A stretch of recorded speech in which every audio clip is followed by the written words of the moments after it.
So good afternoon. My name is Chris Eaton, and I'm the chair of the International Forum for Volunteering for Development. And that's a network parallel to IAVE, but primarily made up of organizations that do international volunteering. So we're a global network of organizations that do international volunteering. Many members are in both IAVE and forums, the same people often, and of course a very common cause in terms of promoting volunteering and promoting good volunteering. So I'm delighted to be here today and to highlight some of the innovative and exciting work of our three panelists. But let's be clear, there's been a lot of exciting and innovative work that has been talked about over the last 2 days. So you're in for just a little bit more this afternoon. So for that purpose, I'm pleased to introduce Sánchez of Techo, Colombia, Holger, Holland of Let's Do It in Germany, and Mujtaba, Arshia of Afghans for Progressive Thinking. Welcome to all of you. So 3 continents represented here. So this session is primarily about innovation, and innovation is primarily about learning. So what I'd like to do with each of our 3 panelists is ask you to briefly tell us what is the development challenge that you are trying to address through your work, and what's the main means or main innovation that you are using to address that challenge. So that's kind of one 2-part question. And then, what have you learned, or what have you had to learn? What have you had to innovate on? What have you had to master to be effective at the work that you are doing? So I'd ask each of you to take a few minutes to address that. Laura, would you begin? And I believe there's another mic just right here. So, thank you very much. So, before to start, I would like to ask the public, the audience, how many of you are living in cities? Please raise your hand. Okay. And how many of you has access to the water in your house? Okay.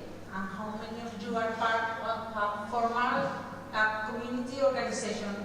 Formal, okay. I want to ask it that because Latin America is one of the most urbanized continents in the world. We have 80% of our population living in cities, but it's important to keep in mind that we are also one of the more inequalities countries in the world. So our cities are the mix of these 2 issues. So you can find that in our cities we have a person who has access to everything, but the most part of our cities doesn't have access to the things. So the things that we consider rights in Latin America are considered like things that you have to pay. Yes, so in Techo, we decide to work with the most marginalized spaces in the cities, that are the informal settlements. There are communities who doesn't have access to the water, who doesn't have access to the electricity, who doesn't have access to the transportation. There are communities who has developed their own houses with the plants, their streets, and everything in the communities has constructed by them. To give you an example, for example, when I started as a volunteer, I worked for 2 years with the same community, and I had to go each weekend to my community.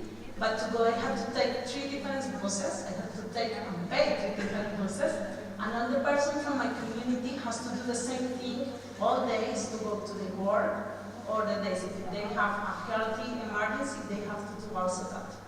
So we are focused on that in this type of communities. About the innovations, I think that our principal innovation is a really simple innovation, that is to understand the persons who are living there has all the knowledge and all the capacity to work for the communities. So I think that we have to work with the community's reality because it's an emergency. But the principal challenge is to evolve to the society to work for this challenge. Yeah? You understand? So all the projects that we have start learning the communities what they think, what they consider that are the principal necessities, yes, needs. So we put focus on that. And another innovation that we did is to put focus in the youth in power. So we are a youth-led organization, all of which I have 25 years old, and all of my volunteers are between 16 or 25, 26 years old. So we put focus there because we consider that it's an important moment of the life, and also because now Latin America has a lot of young persons. It's the moment in the history that Latin America has more young persons. So we put focus there to increase the participation to the youth generation. It work together with the communities as a space that they work together, they learn together, and they identify that if they organize together, they can find solutions for the situation of the communities. So I think that this is. So in the absence of the work that you do, what would happen in those communities? Would there just be less kind of good actions, good development taking place? But you're helping communities themselves figure out how to better organize themselves, figuring out how to involve youth more effectively in this. What would happen if you were not present? I suppose that if we were, I think that's an important issue to speak. The 70% of the communities that we work now, 70% had an organization before that we started to work there. So in the major cases, our work is just to be there and connect with another organizations, with the government, with the local government, national and local government, connect some opportunities that we identified in companies, for example, to support their organization and to support the ideas that they are working in this moment. Yes, we don't work a new project, we start to identify what are the principal projects that they are working and we support them. So kind of a strong facilitation role, a strong connection role to other resources that people might not otherwise have access to. Exactly. Okay, great. Hang on to some of those thoughts. We're going to come back to you. Mujtaba, tell us the challenge that you are addressing in Afghanistan, and welcome here, given the challenge that you had getting to the last IAVE conference. So it's great to have you. Thanks, Chris. So the first thing that I want to tell you is that the part of the world that we are living is very, very different from the part that you're experiencing. Your day-to-day normal life is an absolute dream for an Afghan. The security that you guys are enjoying, the facility that you're enjoying, the society that you're enjoying is a day-to-day dream for an Afghan. And this is why you're seeing a lot of refugees. In Afghanistan, it's a matter of live or death.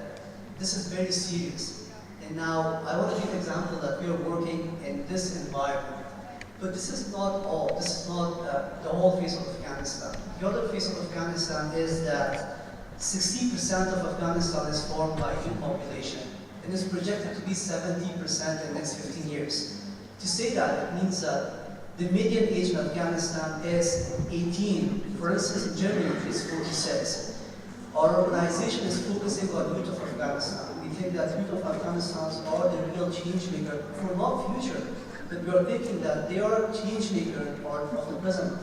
So, to doing so, we have a vision. The vision of our organization is to promote a culture of tolerance, openness, and respect amongst Afghans. We believe that the root of insecurity in Afghanistan is violence extremism. And we also believe that lack of critical thinking is driving Afghans to be so violent.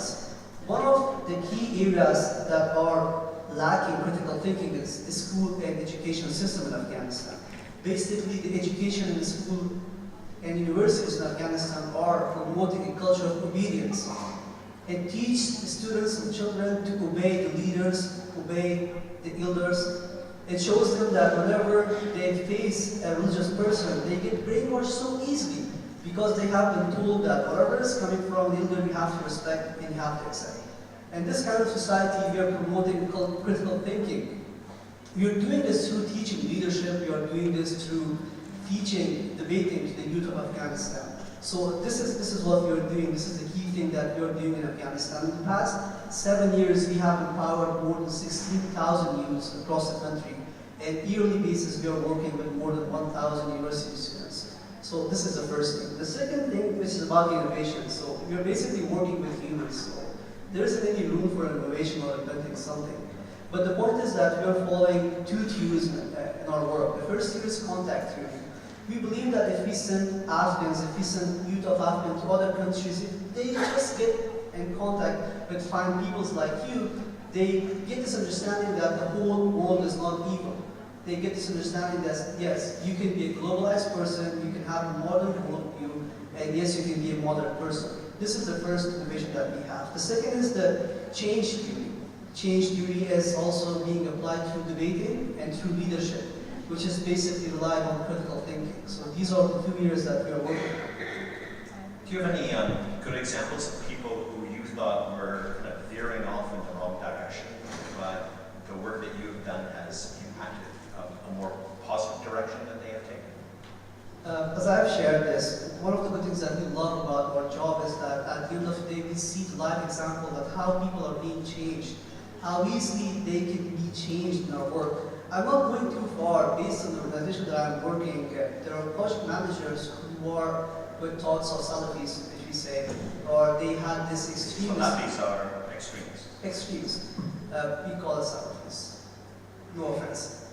So, with extremist thoughts, but we saw that how they were being changed over the course of years. One of these fellows are now studying in the United States, US, and he's studying peace studies. So his vision is to bring peace in Afghanistan. And not long ago, 4 years ago, he was a conservative and extremist person. So it's not about the people, stockholders that you're working, but it's also we are seeing the live example of our friends that how our work is affecting them. Do you get resistance to the approach and the work that you are doing? Of course we are. Of course we are. The point is that most of the times we have to be really low profile. You won't believe that our office has no banner or logo outside of the store because we are being threatened constantly. In a month, it's really common for us to close the office for 2 or 5 days because the security threats are really high for us. We simply get killed. This is the end. This is not a joke. This happens in Afghanistan, in the country that we work. So we have to be really low profile, and yes, we get threatened because they're telling us that you guys are promoting this kind of Western values. And you guys are they Western values, or are there roots there in either universal values or Afghan values? Of course they are not. Of course they are not. We certainly believe that this extremism ideas are important to Afghanistan. They are not inherited by the people. These are not the core beliefs or value of the people. But these has been imported to Afghanistan through terrorism, international terrorism that we are facing. So it's part of the humanity values, and it doesn't matter. Even if it's a Western value, we should believe in it because it's in favor of humanity. So one last and perhaps personal question. Given the danger, why do you keep doing it? The point is that we have a choice. So the moment that I and my wife was traveling to Germany to attend this conference, many of our family members, even many of my close friends were consulting us, why you are returning back? Are you crazy? That you can stay in Germany, you can have a decent life, decent quality education, healthcare, etc. So the point is that you have to select. Are you going to be brave enough to work for your country, or are you going to be coward enough to enjoy these facilities and leave your country behind? This is simply a selection. And the one thing is that, yes, we do know that by doing so, our life may get lost. This is the thing that we have accepted already. And this isn't something that I brag about or I say it as a show off because I'm in this conference, but this is the reality of work that we are doing there. Because it's simply a term of choosing, and we have choose to stay and we have choose to work for our people. Right. Thank you.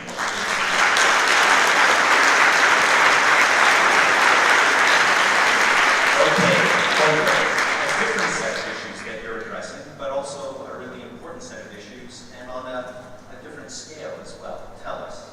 Yes, it's an honor to be here. Yes, with this great conference, and I think after 2 days here, I must say that maybe everybody can have a little bit of applause of that. Thank you for this conference. Our team, our translation team, we is also our vision. Yeah? Mr. Müller talked about that we have a climate problem. Yes, we have in the world a climate problem, and it's our responsibility to change this. Our generation is responsible to change this in the next years. We have no second chance, and climate change is the start. And this is also our aim, and our aim is to clean the planet. And yes, this aim is a huge target, and so yeah, how to do that? And this is the question. This was the story we have. And we started it 10 years ago in Estonia, in Tallinn, and from there a movement started up and grow. And meanwhile, we had on the 15th of September a worldwide cleanup day in 158 countries with 17 million volunteers. 17 million volunteers? Correct. Well, exactly. Yes. Yes, 17 million people, volunteers worldwide. It starts at 10 o'clock in New Zealand, and then the green wave goes over the world, over every time zone, and it ends in Honolulu on Hawaii. And yes, we follow the story by social media, by internet, with a TV broadcast. Around about 29-30 hours we had this broadcast live. This was the second record. The first record was the event itself, and it's called. So how do you organize 17 million people across the world? I think that's, from what we've heard over the last 2 days, that's getting easier and easier to do, but still there's an approach I think that you must have had. Yes, it's simple. Simple. It's really simple. The key is digitization. With marketplaces, with platforms, it is possible to reach a high impact worldwide. And without rogers and without any props, it's possible. And this was the key for it. So if I think about it, 17 million people on one day a year is really great. And yet kind of pollution and garbage is an ongoing issue. How do you think about how you leverage that enthusiasm for that one day to address the problem on an ongoing basis, on a systemic basis? Exactly. Sustainability is not to reach in one day. It's not possible. And so, but it's important to have an impact day or a kick-off. It's like a kick-off this day. And from then we start a plan. It's called Keep Clean Plan. Work together with scientists worldwide how to make it. Yeah, the topics are education, and the other topics is how to build up a waste management system, for example. As we have separate country levels worldwide, yes, a modern country like Germany in this case has a good waste management system. On the other side, maybe in Kenya it isn't, but we can help to build it up there, and for that this is a clean plan to make knowledge transfer, know-how transfer worldwide possible. So the kind of the one-day event is kind of the entry point for ongoing public education around garbage, around trash management, around waste disposal. Something that can be leveraged into more widespread ongoing campaigns. And then that needs to be, and you are thinking about how you supplement that with some help in terms of capacity building for waste management, or planning waste management. Exactly. Yeah, that's the point. And there are several views on the topic. For example, in Germany we have a problem with overconsumption. So we must look at how we can do this. So we go to schools and then with school projects and we explain the story, what's the problem, what is reuse, what is reduce, what is recycle, how it works. This is what we do in Germany, for example, also in the whole Europe, and in Africa or Asia we do it on the other side. We look, why is the trash there? For example, in Indonesia, there were 3 million people on the Mujtaba day participate on the event, but they have a huge problem with trash. And why plastic bottles are lying there around? What we can do, and we can recycle it, or what to do with them. This is the keep clean. And so the approach, of course, has to be contextualized to each country, each situation in that regard. You've kind of cracked that issue of scale to a certain extent. How have finally date will come out on the conference in Holland, the leadership conference is at the end of January. But the second key, most important key, is cooperation. And so several states started to cooperate with other events like Coastal Cleanup Day and stuff, because it makes no sense to make our own story. Cooperation is the idea, or the second key, what is most important for the future. And so, yes, the whole 21st of September 2019 will be the next important day, let's save the date. And, but not only on this date it is possible to do something in the topic. Yes, you can do it before, you can do it after.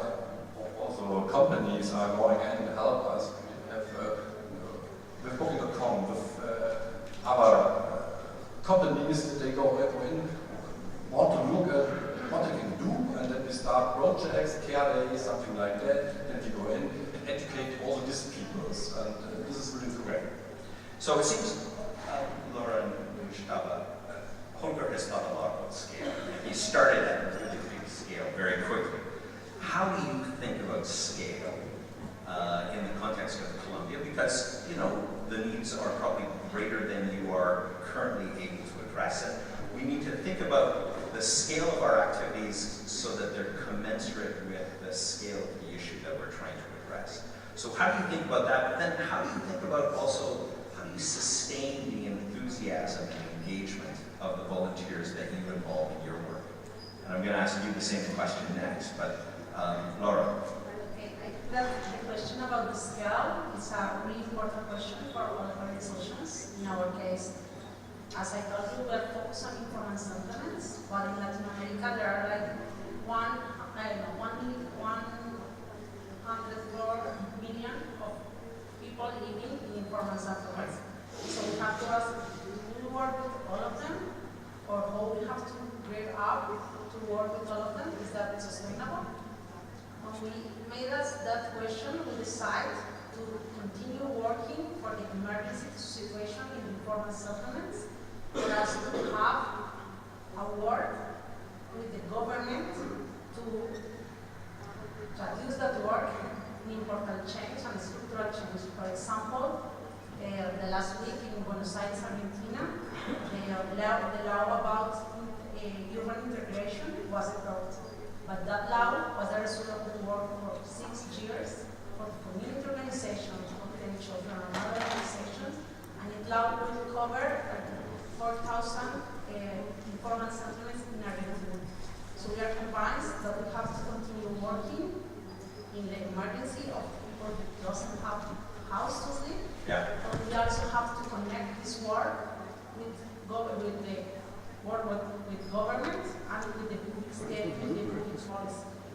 And we also consider that we have to put this idea in our work with volunteers. I want to do an example. We have the story of Soledad Núñez, she was the director of Techo in Paraguay, and then she started to work as a vice minister of housing in Paraguay. Or Alicia Morera, that he was my co-worker in the international office, and actually he is the vice minister of Vivienda in Costa Rica. So we are convinced that the volunteer experience is a first step to get in a community, to have an experience to work with the poverty, but a real experience, and then can go to another organizations, to the government, to the companies, to other non-profit organizations, and continue working in that manner. So we are convinced. So I think that's really important. You've hit on a number of things that I think are important to emphasize. So one, you can't reach scale yourself. Scale has to be reached either through connections with others and or policy change and government taking on its appropriate role, or the private sector taking on its appropriate role in the contexts in which you are working. Even though that immediate kind of work that you are doing is absolutely critical. And so thinking about how you then think about how you involve volunteers and that volunteer experience and connect it to that policy work, that policy change is, I think, really exciting, actually. Yes, but there are two important things that we decide to do that. The one was have information about the dimension of the problem that we are working with. Because in informal settlements, there is no information about informal settlements in Latin America.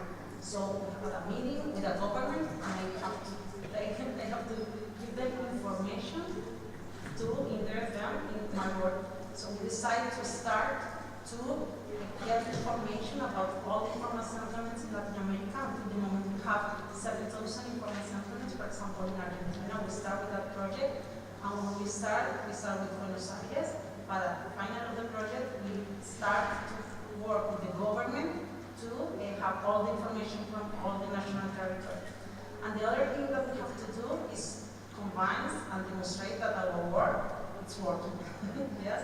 So we have to put focus in work with the more poverty communities in each country and demonstrate that this work is working to combine different actors to start to work with this approach in different organizations or in the design group with public policy. Words. But we think that these are two important issues. So do you use volunteers then both say for that data gathering of information, and do you use volunteers, and I think you suggested that you do, to influence policy in your policy influence work? Yeah, our permanent teams is about 7,000 volunteers in permanent positions, and paid staff it's only about 500. So we have more or less 13 permanent volunteers per each person that we are paying for. Yeah. And our permanent volunteers work in the organization for 3, 5, 8 years, all the time. Excellent. Thank you. Mujtaba, how do you think about this? You've impacted a lot of young people, 18, 20,000. What are your goals in terms of kind of future impact, in terms of the number of people? How do you think about that? How do you think about impact in terms of you could reach lots and lots of people this much, but maybe you want to reach lots and lots of people this much with a little bit more depth in terms of the change that you can bring about? So I would give a few information. So the first thing is that Afghanistan as a country, it needs like endless work. It doesn't matter in which area you're working, the work should be endless because the country is so in need. The other point is about the government. That government has failed us, and it's a reality. You guys should have known this by news. It is not that government is not willing to do something, but they are unable to do so. Even to international organizations such as IAVE, I doubt that they have more than 200 or 300 volunteers in Afghanistan because we are living in there and we are seeing this. And even if they have volunteers, they are being kept behind the walls, as I have asked Holger what they are doing in terms of security. They are unable to do so. So the point comes to the skill that what we should do as a civil organization, and unfortunately we don't have these fancy numbers. If I say that our total organization working in 6 regions of Afghanistan is formed by 70 youth, you would be amazed, like 70% doing all of this work. This is the thing that we're doing. But the thing that we are thinking about is that we are turning people into change makers. This is what we're doing. Whenever we are conducting a leadership course for the youth, it's a mandate that at the end of the course they have to do a social project. And through this social project, the youth are turning to agents of change. So this is what we're doing. Yes, we would love to cover all of Afghanistan. We would love to have fancy numbers. But the point is that in terms of resources, we are really in restriction. This is why we're allocating on all resources in few youth, in few number of people who already share a common value with us so that they can do this ripple effect on society and that they can turn themselves into change makers. So this is what we are doing. Are you able to do that outside of the urban centers of Afghanistan? How do you think about all of those people who aren't in the urban contexts, who need kind of the approach that you're taking? So the good thing about the university students is that the majority of them are coming from the urban areas. So they are living inside the dormitories and they are studying in the cities. The point is that when we are talking about change makers, that after 2 or 3 years or 4 years of studies, they usually return to their native areas. And this is how we are reaching them. In addition to that, we have this social media and also the old media, the radio, the that you're using to broadcast our programs in order to reach as many as we can. And the other question is that how we keep motivated these young people or volunteers who are working with us. The first thing is that we have great stories to share with them. Yeah. This is true. We have a great stories, and whenever we share a change story to them, they get inspired. This is a reality that we have. The other thing that we believe is that the result should not be shown as the really big thing to these volunteers. We think that we should be transparent and we should tell them that this is your work and this is your result. The result should not be bragged. If you brag the result, then what happens is that at the middle of the movement, the volunteers lose their motivation and you lose your cause. So this is the second thing that we tell them the reality. And the third thing is that after work is being done, we do reporting. We send reports to our volunteer that this was your contribution and this is the result of your work. So these are the things that how we're motivating people. But still, a lot of people are self-motivated in Afghanistan and we don't face this challenge. Yeah, no, I get that. So we've heard about 3 or 4 different ways of thinking about scale. One certainly is around technology, technological platforms, including things as mundane as radio, which still is important in many, many different contexts. But thinking about how we link that to volunteers and volunteer effort and ways of sustaining volunteer effort. We've heard a little bit about market mechanisms as well, you know, the private sector and the work that it does and the incentives that it has to work with communities around addressing issues. And we've heard really well around the importance of engaging the government, engaging on policy change in ways that can reach scale that most of us would not be able to reach. And I think even in the context of the work that you've been thinking about, Holger, that has been an aspect of your future vision as well. Any final words any final advice or words to the audience? Holger?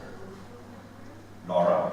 Maybe I would like to share with you about the question about the motivations. Yes. We have a really important learnings the last year because when we increase our staff payment in personnel, we increase our long-term volunteers. And we started to do a focus group with our volunteers to ask why it's happening that. And they tell us for them it's really important to feel that they are the lead of the organization. And when we decided to put focus on the youth generation, we have to recognize that this generation is looking for effective participation. And as an organization, we have the responsibility and the opportunity to give them a real space to participate in, to build a different idea of their society. If we invite to operational teams, to simple work, to simple tools, they are not going to engage in the transformation of the society. So I think that is so like real voice in terms of defining what you're going to do, how you're going to do it. Yes. Okay. I think that's an excellent point. And I think that's key for the engagement of volunteers often is, particularly volunteers we want to have sustained in our activities, is to give them voice and space to help co-create, define the work that we're going to do over a long period yes, of time. they want to be part of a huge project. They don't want to be part of an organization. They are Right. A cause, as opposed to an organization. Yes, the organization has to invite to a big project, and they will have good volunteers. Yeah, I get you. That's great insight. Holger? Yes. Today also we hear that the role is a village, and yes, that's right. And so we must open our mindset, I think so, because digitization makes everything faster and faster. So we must open our mind. And what second point was important is think global and act local. This is very important. Every region is different, it is so, but we must have a huge big picture. And yes, and the third point is do it. Let's do it. This is important. Sometimes just getting down and doing it is really helpful. But having that in the context of that longer vision, that global vision, and then thinking globally about what that might be. So, thank you. Mujtaba. So since 2015, a team of us, a team of Afghans, are trying to create a volunteer center for Afghanistan. So I'm going to repeat this, that you guys already have these volunteer centers. You guys should be really grateful for them. You guys have the resources, you guys have these beautiful people helping you, and you guys have this beautiful cause. So this is so inspiring to see you all, and I wish you guys continue as you guys are doing this and keep inspiring us and be a source of motivation for us people. Thank you. So, also, the work that you are doing is really inspiring for all of us, and I would say that the work that all three of you are doing as individuals and in your organizations is really important work. So thank you for joining us today, and thank you for sharing your insights with us. Thank you.